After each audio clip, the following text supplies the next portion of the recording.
po natin dito ay we'll discuss po yung data submission and reporting process flow po natin and saan po ba natin siya isa-submit po. Ayan, sige. For the process flow po, we have already discussed this earlier, no? So done na po tayo dun sa first part, which is yung accomplishment of the tool. Ang next na po natin gagawin is itong second part po natin, which is yung submission of aral tutor data po natin. So again, ang responsible po sa pag-submit po ng ating aral tutor data ng school ay ang ating school head po. So ano po ba yung kailangan natin dito?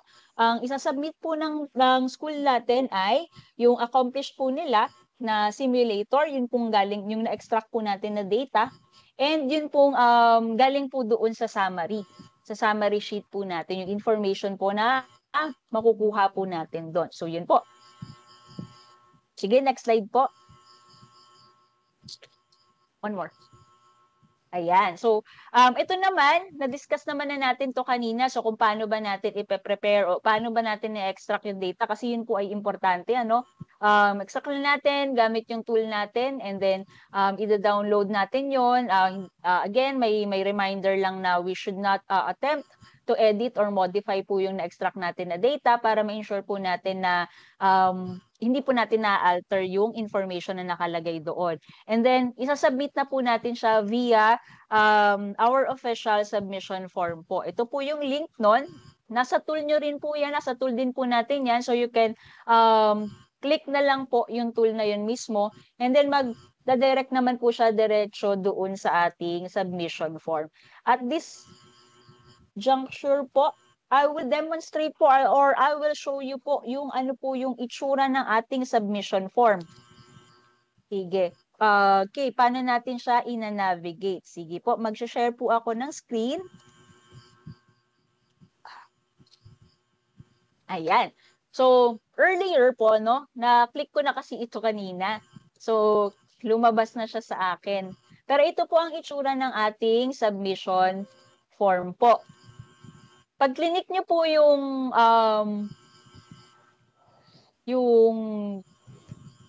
link kanina ng submission form, dito po siya magda-direct. Mukhang malaki masyado. So, dito po kayo magsasubmit ng information. Pero, ito po ay landing page lamang. Ano po? Kasi, again, ang submission po natin is quarterly. To ensure po na nagsasubmit po tayo ng tamang information po, no? Sa kung anong quarter man po. Ang ginawa po natin ay every quarter po magkakaroon po ng sariling submission form.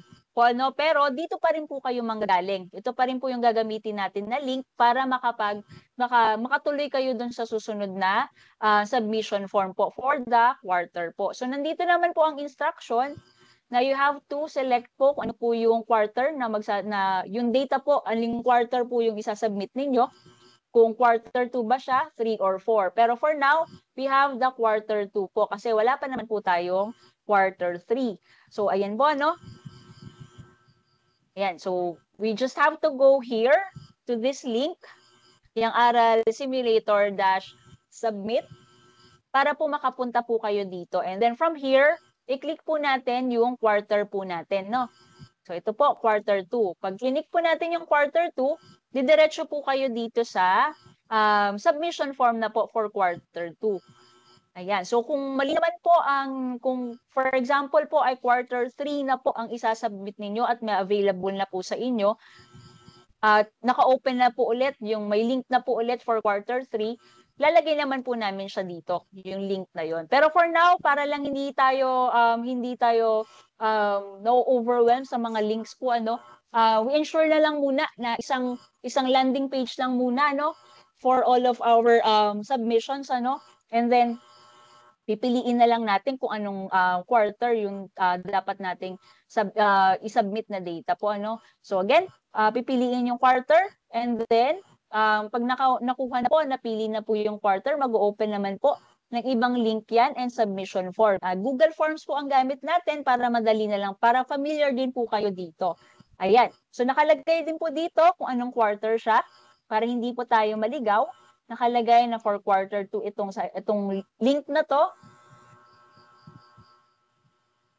Ayan. So, marami naman pong mga reminder sa atin kung ito ay for quarter 2. So, hopefully, wala pong naliligaw na magsasubmit pala supposedly ng quarter 3 or quarter 4. So, for now, quarter 2 lang po muna ang focus po natin.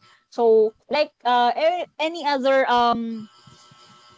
submission forms na na-publish na natin po, ano o ginagamit na po natin. Lagi po tayo nanghihingi ng email po para po ma-ensure natin na sa atin po galing, sa DepEd po galing yung ating mga information po. So, tuloy lang po natin kapag okay po tayo sa mga nire-request na data dito, po. So again, this is another layer po na tama yung sinasubmitan natin na data po for which quarter po. Again, for quarter 2, piliin po natin yung quarter 2 kasi kung pipiliin po natin yung 3 or 4, ibabalik po tayo dito sa ating landing page po. So, since quarter 2 naman po tayo, piliin po natin ng quarter 2 and then makakapag-proceed na po tayo sa pag-accomplish po nung tool natin o nung ating submission form po. Ayan. So, dito, nakalagay dito yung guide, nakalagay po dito yung ano-ano yung mga sections natin from going forward po from personal information, ano yung mga kailangan nating i-input, ano yung kailangan nating i-input for the aral learner data, and ano naman yung kailangan nating i-input for the aral tutor monitoring, ganyan. And then yung database po, yung mag-upload na po tayo ng database natin, and yung pong school information po natin. Yun po yung pinaka-last po natin. Ayan. Once nakapag-submit po tayo ng ating response dito, makaka-receive naman po kayo ng email confirmation po sa account na ginamit po ninyo na na-accomplish nyo po yung tool na to. Kapag kailangan nyo pong mag-submit ng updated data, gamitin lamang po yung edit response link doon sa confirmation email po ninyo. Para po, i-update na lang siya ng ating ng Google po o ng Google Forms po. Para hindi na kayo magsasubmit ng panibagong data po. Ayan, so basahin lamang po ito para sa end nyo na rin ay ma-prepare nyo po yung mga kailangan ninyong data po na isasubmit po. Ayan, sige. So, again, ang first section po natin after this ay personal information po. So, basic lang naman po ito. Sa personal information po, we hope na ang sasagot po nito ay ang ating school head po. So, ilagay lang po ang pangalan, ang position po nila, and kung sakali naman po ang tumatayong school head po ng school ay related teaching position, piliin po ang other, tapos yung related teaching po, and then i-input po yung kanyang position title po. In case naman po na ibang position na hindi related teaching at hindi rin teaching, for example, nagkataon na ng teaching yung nandiyan na tumatayong school head, hopefully wala naman tayong makuhang ganon. Lagay po natin dito sa number 5 ng NA, and then sagutan po natin yung 5B ng kung ano po yung position ng non-teaching po natin. And then yung email address po ng respondent po natin, and then proceed na po to the next part po natin, next section natin. Yung next section po natin ay yung about sa learner data naman po. Again, reading lang po muna tayo. For this, sa mga questions naman po natin sa mga succeeding sections natin and questions po, meron naman pong mga helpers po tayo na katulad nito. Makikita po natin kung saan po natin kukunin yung mga information na hinihingi po ng ating form. So for questions 1 to 4, ang kailangan po natin dito ay yung number of learners po natin. So, nakalagay po dito, saan ba yan makikita? So, ito siya. Nandito rin siya. Pag hinover po natin, nakalagay din po kung saan siya mahahanap. Para matulungan din po tayo. Ayan. So, i-input lang po natin yung mga information na yon. And then, proceed na po tayo sa next. Ayan. Next po natin ay sa mga teacher naman na po o sa mga tutors po natin. First, ang kinahanap po natin na information ay para po sa DepEd teachers po. Ayan. Tapos input lang po ulit natin. Ito po ulit yung mga parang helpers po natin po, para alam natin kung saan natin kukunin yung mga information na yan. Tapos ito po yung mga Diyan po natin i-input po, ano?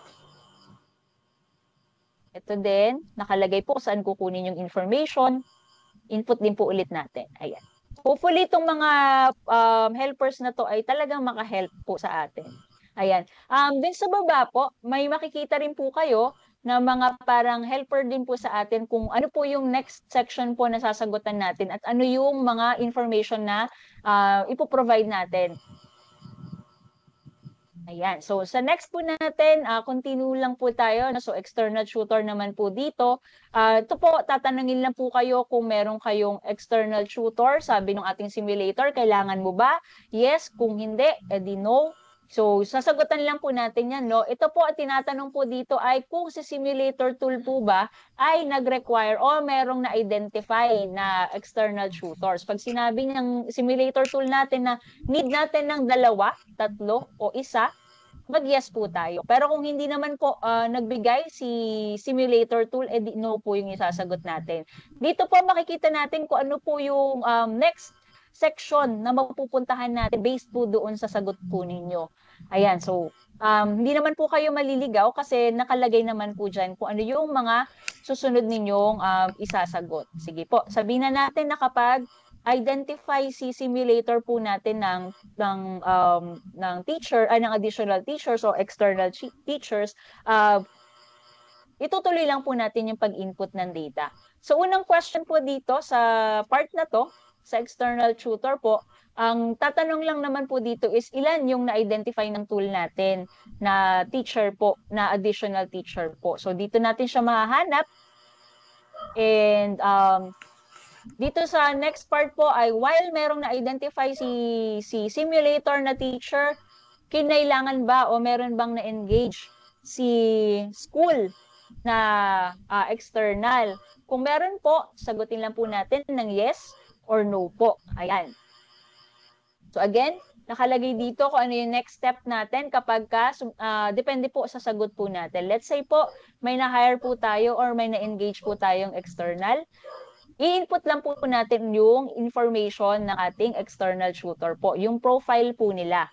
So dito po, again, meron ulit tayong helper kung saan natin mahanap yung information na yon. At sasagutan lang po natin yung mga tanong na nakalagay dito po. Ayan. Tapos, kung ano naman yung iba pa nilang qualifications, so i-input lang po natin yung sagot natin dito. Kung sakali naman pong wala po tayong na-identify o na-engage na teacher na sa mga iba pang qualifications na nakalagay dito, lagay lang po natin na 0. Huwag po nating i-leave blank yung mga questions po natin. Ganun po. Ayan. Next po natin dito ay input naman po yung tutors naman daw sa na-engage natin yung kanilang assignment naman po. So ilan yung teachers natin na na-assign sa ganitong section, sa ganitong grade level, ganyan. So dito nyo po yun i-input po, ano. Ayan, nakalagay naman kung saan hanapin yung information. Tapos, summary po ng teaching load assignment, nakalagay din po yan din sa ating summary para mas madali nyo pong makita. Dito sa part po na to, since ang prior question dito ay kung nakapag-engage na ba si school ng mga external tutors po natin. So, ang hanapan lang po natin ay yung yung nasa under ng green po, ano, kapag nakapag-engage na si school. Kung hindi naman po, wala po na-engage, dun lang po tayo sa blue. Ayun. So, kailangan lang pong i-input yan. Nandito naman po kung saan kukunin. And next po natin, pag okay na po tayo sa pag-input ng information na yon, dito na po tayo mag-upload ng database po natin. Yung na-extract po natin kanina, yun po yung i-upload natin na file. Open po natin, ano.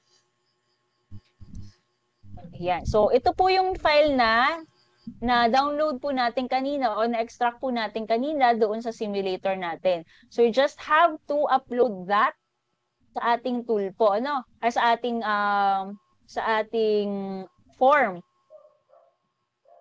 Yan. And then,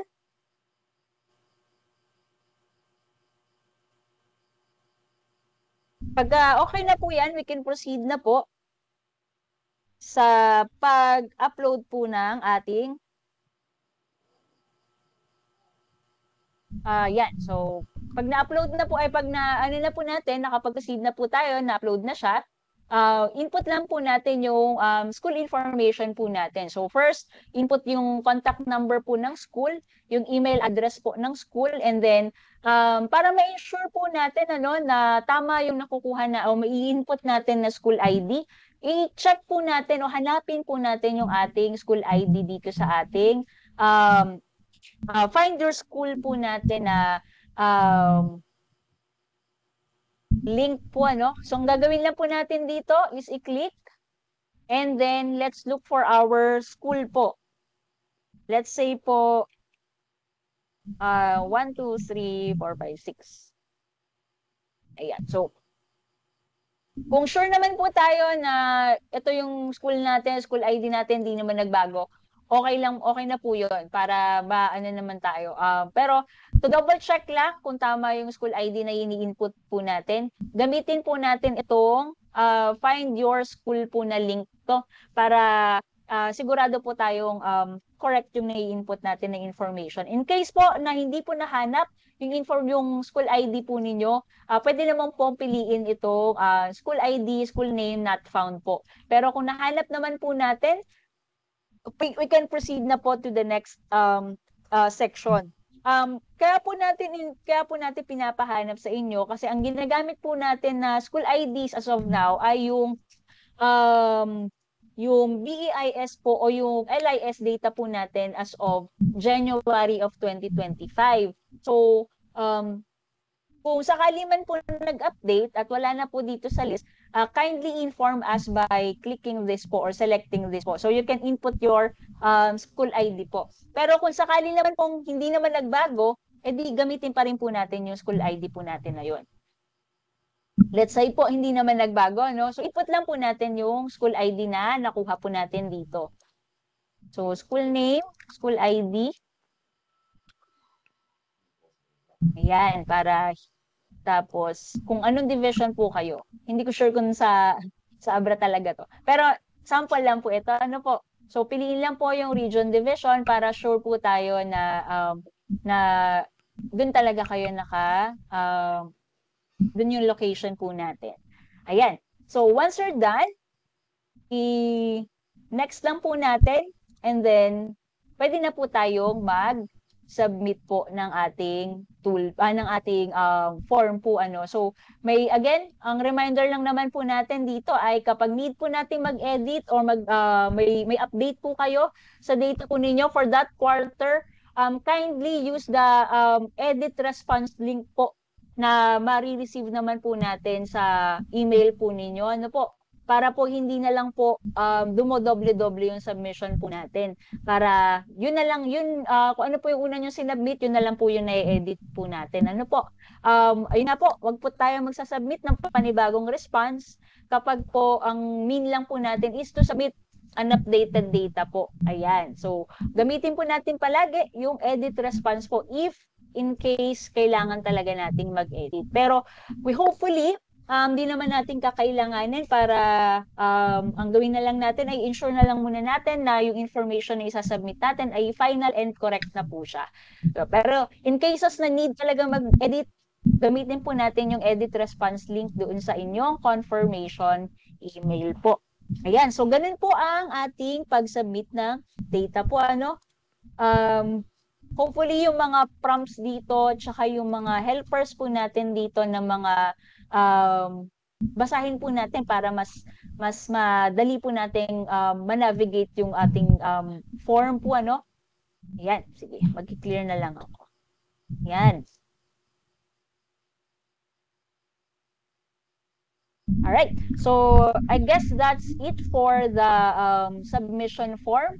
After this po, I will discuss naman po about the important dates po that yung submission periods po natin, yung reporting periods po natin, and submission deadlines po natin. Ayan, sige. I will stop share so that the team can share the slides again.